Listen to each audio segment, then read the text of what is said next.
नमस्कार। PH value में आपका स्वागत है। आज हम स्टार्ट करेंगे आर.एस. अग्रवाल क्लास 10 के बुक से chapter 3 linear equation in two variables, solution of simultaneous linear equations in two variables. इस चैप्टर में हम दो वेरिएबल की लीनियर इक्वेशंस को सॉल्व करना सीखेंगे। दो लीनियर इक्वेशन रहेगा और दोनों को सॉल्व करके हमें एक्स और वाई का वैल्यू फाइंड करना है। तो दो लीनियर इक्वेशन को सॉल्व करने का दो मेथड है। पहला है ग्राफिकल और दूसरा है अलजेब्रिक। ग्राफिकल मेथड में हम ग्राफ बना के सॉल्व करेंगे और अलजेब्रिक मेथड में ये 5 मेथड है, इनमें से किसी भी मेथड से सॉल्व कर सकते हैं। पहला है कंपैरिजन, दूसरा है सब्स्टिट्यूशन, तीसरा है एलिमिनेशन, चौथा है क्रॉस मल्टीप्लिकेशन और पांचवा है रेशियो डिटर्मिनेशन। अब हम एक एग्जांपल लेते हैं।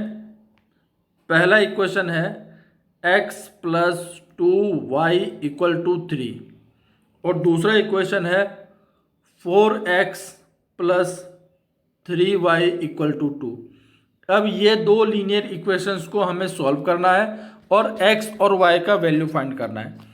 तो हम इन दोनों लीनियर इक्वेशंस को पहले ग्राफिकल मेथड से सॉल्व करेंगे, उसके बाद अलजेब्रिक मेथड से सॉल्व करेंगे। दोनों का आंसर हमारा सेम आएगा। ग्राफिकल मेथड से सॉल्यूशन फाइंड करने के लिए पहले हमें दोनों लीनियर इक्वेशंस का ग्राफ ड्रॉ करना होगा। तो x plus 2y equal to 3, इसका जब हम ग्राफ ड्रॉ करेंगे तो ये वाला स्ट्रेट लाइन ड्रॉ होगा। और 4x plus 3y equal to 2, इसका जब हम ग्राफ ड्रॉ करेंगे तो ये वाला स्ट्रेट लाइन ड्रॉ होगा। ये दोनों स्ट्रेट लाइन जिस पॉइंट पे इंटरसेक्ट करेगा वो पॉइंट इस दोनों लीनियर इक्वेशंस का सॉल्यूशन होगा। तो आप ग्राफ में देख सकते हैं ये जो पॉइंट है जहाँ पे इंटरसेक्ट हुआ, इसका कोऑर्डिनेट x का है -1 और y का है 2। तो -1 और 2 जो इंटरसेक्टिंग पॉइंट है ये इसका सॉल्यूशन हुआ। It means x equal to -1 और y इक्वल टू 2, ये इसका सॉल्यूशन है। ग्राफिकल मेथड से सॉल्व करने के बाद अब हम अलजेब्रिक मेथड से सॉल्व करेंगे। अलजेब्रिक मेथड में पहला मेथड है कंपैरिजन मेथड। कंपैरिजन मेथड में दोनों इक्वेशंस के किसी भी एक वेरिएबल का वैल्यू फाइंड करके हम उसको इक्वेट कर देते हैं। जैसे देखिए x plus 2y equal to 3 है, इससे किसी भी एक वेरिएबल का वैल्यू फाइंड करना है दूसरे वेरिएबल के टर्म में। तो यहाँ मैंने y का वैल्यू फाइंड किया है x के टर्म में, और दूसरे इक्वेशन में भी y का वैल्यू फाइंड करेंगे x के टर्म में। तो ये जो वैल्यू आएगा y equal to 3 minus x by 2 और यहाँ पे y equal to 2 minus 4x by 3, इस दोनों में y के वैल्यू को इक्वेट कर देना है। तो ये जो इक्वेट करेंगे तो इससे x का वैल्यू आ जाएगा -1, और इस -1 को किसी भी इक्वेशन में आप पुट कर सकते हैं, 1 में, 2 में, 3 में, 4 में। 1 में मैंने पुट किया तो इससे y का वैल्यू आ गया 2। ये इसका सॉल्यूशन हुआ। अलजेब्रिक मेथड का सेकंड मेथड है सब्स्टिट्यूशन मेथड। सब्स्टिट्यूशन मेथड में किसी एक इक्वेशन से किसी एक वेरिएबल का वैल्यू फाइंड करके उसे दूसरे इक्वेशन में पुट कर देना है। जैसे x plus 2y equal to 3, ये पहला इक्वेशन है। इससे हम x या y किसी भी एक वेरिएबल का वैल्यू फाइंड करेंगे तो y का वैल्यू आ जाएगा 3 माइनस एक्स बाई 2। अब इसको हम दूसरे इक्वेशन में पुट कर देंगे। ये जो गिवन इक्वेशन था इसमें हम y की जगह पुट कर देंगे, सब्स्टिट्यूट कर देंगे, तो इससे जो x का वैल्यू आ जाएगा वो -1 आ जाएगा। अब x का वैल्यू -1 आने के बाद इस -1 को आप इक्वेशन 1, 2, 3 किसी में भी पुट कर सकते हैं। मैंने यहाँ 1 में किया तो y का वैल्यू आ गया 2।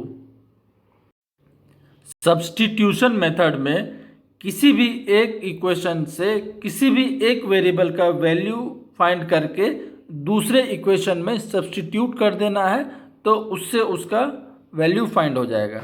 जैसे यहाँ x plus 2y equal to 3, ये पहला इक्वेशन है। इससे x या y किसी एक वेरिएबल का वैल्यू फाइंड करना है। यहाँ मैंने y का किया है तो y इक्वल टू आया 3 माइनस एक्स बाई 2। इस y का वैल्यू जो गिवन इक्वेशंस थे, दूसरा वाला, पहला वाला नहीं, पहला वाला से तो हमने फाइंड किया है, दूसरा वाला में हम पुट कर देंगे तो दूसरा वाला जब हम पुट करेंगे तो इससे x का वैल्यू आ जाएगा -1, और इस -1 को जब हम पुट करेंगे इक्वेशन 1, 2 या 3 किसी में भी, तो उससे y का वैल्यू आ जाएगा 2। अलजेब्रिक मेथड का थर्ड मेथड है एलिमिनेशन मेथड। एलिमिनेशन मेथड में दोनों इक्वेशंस के किसी भी एक वेरिएबल वाले टर्म को एलिमिनेट कर देना है। x को भी कर सकते हैं, y को भी कर सकते हैं। यहाँ मैंने y को किया है। इस एग्जांपल में आप देखिए, पहला इक्वेशन में जो y वेरिएबल का टर्म है वो 2y है, और दूसरा इक्वेशन में जो y वेरिएबल का टर्म है वो 3y है। दोनों डिफरेंट हैं, तो दोनों को हम सेम करेंगे और उसके बाद अगर सब्ट्रैक्ट कर देंगे तो वो दोनों एलिमिनेट हो जाएगा। सेम करने के लिए हम होल इक्वेशन को 3 से मल्टीप्लाई कर देंगे फर्स्ट इक्वेशन में। मल्टीप्लाई जब भी हम करेंगे बोथ साइड करेंगे, LHS भी करेंगे, RHS भी करेंगे। तो LHS जब करेंगे तो 3x + 6y होगा, और RHS जब करेंगे तो ये 9 आ जाएगा। सिमिलरली दूसरे इक्वेशन को भी हम 2 से मल्टीप्लाई कर देंगे बोथ साइड, तो ये आ जाएगा 8x + 6y = 4। अब इस 3 और 4 इक्वेशन में आप देखिए y वेरिएबल वाला जो टर्म है 6y, ये दोनों में सेम आ गया। जब ये टर्म सेम आ जाएगा तो इसको जब सब्ट्रैक्ट करेंगे तो ये एलिमिनेट हो जाएगा। दोनों इक्वेशन को हम सब्ट्रैक्ट करेंगे तो इससे x का वैल्यू आ जाएगा -1, और -1 जब हम पुट करेंगे 1, 2, 3 या 4 किसी में भी, तो y का वैल्यू आ जाएगा 2। अलजेब्रिक मेथड का फोर्थ मेथड है क्रॉस मल्टीप्लिकेशन मेथड। इसका डिस्कस हम एक्सरसाइज 3C में करेंगे, क्योंकि एक्सरसाइज 3C इसी मेथड पे बेस्ड है। अलजेब्रिक मेथड का लास्ट मेथड है ratio determination method. Ratio determination method में जो कांस्टेंट टर्म है पहले उसे एलिमिनेट करना है। तो पहला इक्वेशन में x + 2y = 3, इसमें जो कांस्टेंट टर्म है वो 3 है, और दूसरा इक्वेशन में कांस्टेंट टर्म 2 है। तो कांस्टेंट टर्म को एलिमिनेट करने के लिए पहले उसे सेम करना होगा।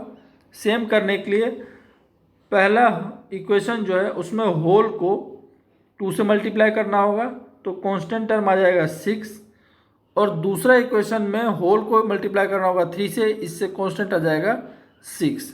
अब 3 और 4 को जब हम सब्ट्रैक्ट करेंगे तो +6 और -6 कट जाएगा, इससे -2x = y आ जाएगा। -2x = y में हम डिनोमिनेटर में 1 लिख सकते हैं, तो इसको हम इस तरह से लिखेंगे, और जब कांस्टेंट को डिनोमिनेटर में भेज देंगे तो ये हो जाएगा x/1 = y/-2, इसको =k लेट मान लीजिए, तो इससे x = k आ जाएगा और y = -2 आ जाएगा। अब x और y का वैल्यू किसी भी इक्वेशन में पुट कर सकते हैं। यहाँ मैंने इक्वेशन 1 में किया है, तो k का वैल्यू आ जाएगा -1। अब x = k जो हमने अभी माना था, इसमें हम k का वैल्यू पुट कर देंगे तो x = -1 आ जाएगा, और y = -2 जो हमने माना था, k का वैल्यू पुट कर देंगे तो y का वैल्यू 2 आ जाएगा। अभी आपने देखा कि इन दोनों लीनियर इक्वेशंस को हमने ग्राफिकल मेथड से सॉल्व किया हो या अलजेब्रिक मेथड से सॉल्व किया हो, दोनों का एक ही आंसर आता है, एक ही सॉल्यूशन आता है x और y का। x का वैल्यू -1 आया और y का वैल्यू 2 आया। आज के लिए बस इतना ही। आज की वीडियो अगर अच्छी लगी हो तो लाइक कीजिए, शेयर कीजिए, सब्सक्राइब कीजिए। किसी में कोई डाउट है तो कमेंट बॉक्स में कमेंट कीजिए। कल फिर मिलेंगे नेक्स्ट एक्सरसाइज की वीडियो के साथ। तब तक के लिए घर में रहिए, स्वस्थ रहिए, खुश रहिए। धन्यवाद।